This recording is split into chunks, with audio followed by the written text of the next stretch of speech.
చేశారు.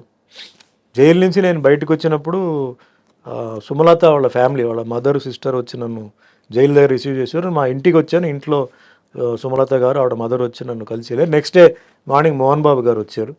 ఒక దండ, అందుకే నాకు మోహన్ బాబు గారు అంటే అందరూ ఆయన కోపిస్టు అది అని చెప్పి ఏం చెప్పినా అంటే ఆయన character okay, golden heart. But ఆ ఒక్క విషయానికి నేను పాదాభివందనాలు చేస్తున్నాను. గేట్ దగ్గర వచ్చి నుంచున్నాడు.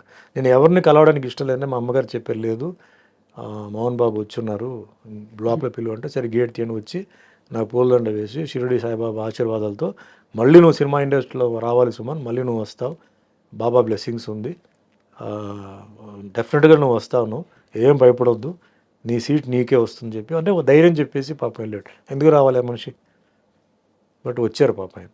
సో అందుకే నాకు ఆయన నా గురించి తిట్టినా తిట్టకపోయినా ఏం చేసినా మనిషి అనే క్యారెక్టర్, అలాంటి క్యారెక్టర్ అది. కొంచెం ఓపెన్గా మాట్లాడతాడు, రఫ్ అండ్ టఫ్గా మాట్లాడతాడు. ఆ ఒక్క విషయానికి నేను ఐ అప్రిషియేట్, నాకు ఐ నెవర్ ఫర్గెట్ దట్. అట్లా కొందరు సినిమా ఇండస్ట్రీలో చెప్పారు, ఓపెన్గా వచ్చిన వాళ్ళు ఫోన్ చేయడం అవన్నీ చాలామంది చేశారు. ఓపెన్గా వచ్చిందంటే మేల్లో మోహన్ బాబు గారు అండ్ ఫీమేల్స్లో సుమలత. అది మరుసటి రోజు వెంటనే మధురైకి వెళ్ళిపోయాను నేను. సో అట్లాగే పెళ్ళికి కూడా మోహన్ బాబు గారు ఆయన మార్నింగ్ 5:15 5:30 పెళ్లి మండపానికి వచ్చి 2 చందనం